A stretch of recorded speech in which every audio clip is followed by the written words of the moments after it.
A Quiet Place, Day One, garbage poster, by the way, is out in theaters, the third installment in the Quiet Place franchise and the prequel to the previous two movies. No longer directed by John Krasinski, who only has a story credit, but instead by Michael Sarnowski, who made Pig with Nicolas Cage, a film I really, really liked. This one stars Lupita Nyong'o, Joseph Quinn, Alex Wolff, and Jimon Honso.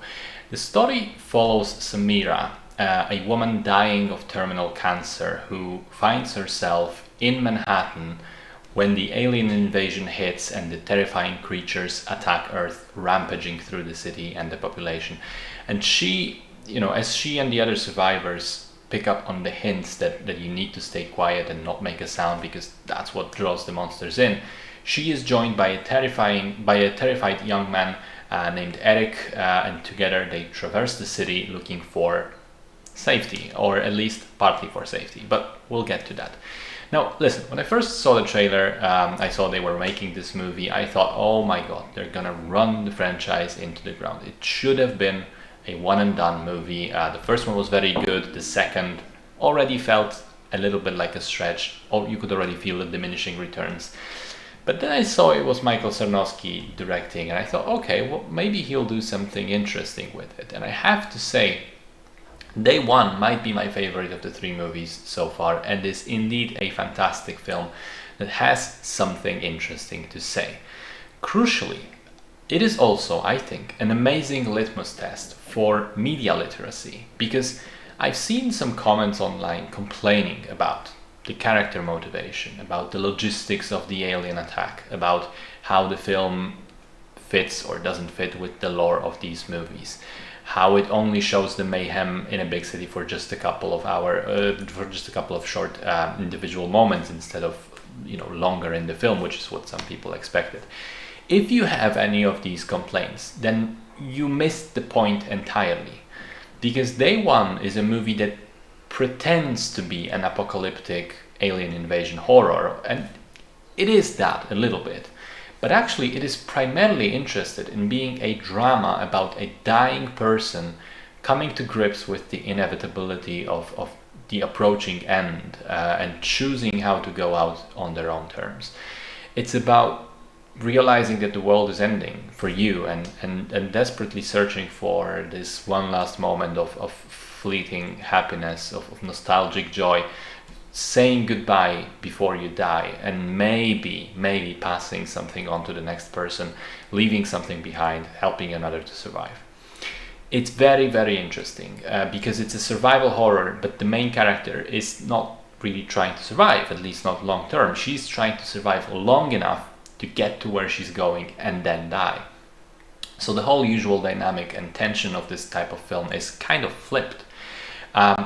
Personally, I was most worried not for the human characters, but for the cat, which Sam travels with. There's so many scenes where, especially as a cat owner myself, I was on the edge of my seat wondering if the poor animal will survive. The two central performances are fantastic. Both Nyong'o and Quinn are amazing individually and show a lot with just their faces and eyes without the need for words. But they also have terrific chemistry with one another, and you believe in their relationship and how it develops over the course of the film.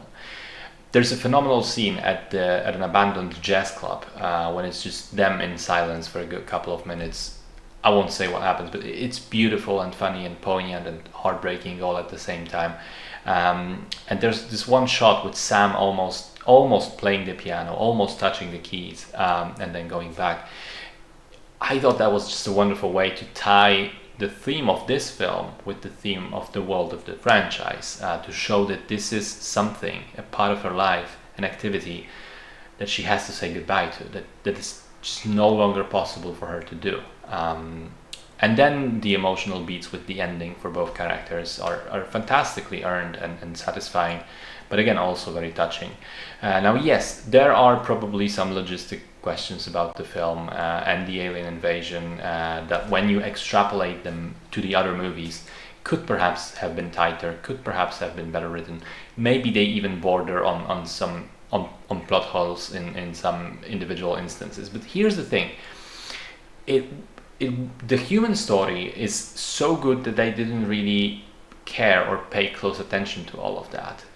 And then, you know, the surface level monster element, it still works well enough in the context of the film that I was able to accept this fact that the monsters are absolutely not what's important. The problems with the mechanics, if there even are any, are not so distracting that they would take me away from the emotional journey, from the underlying themes, which interestingly is something that is a trap that another horror film starring Lupita Nyong'o did fall into, which was Us. For my money, Day One is a much stronger film all around.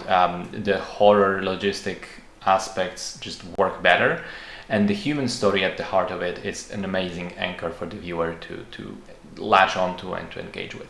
I loved it. I didn't expect almost anything good from the film, and I can safely say it blew me away. It's mature, beautiful, sad, and poignant. It's very human, and it did make me emotional.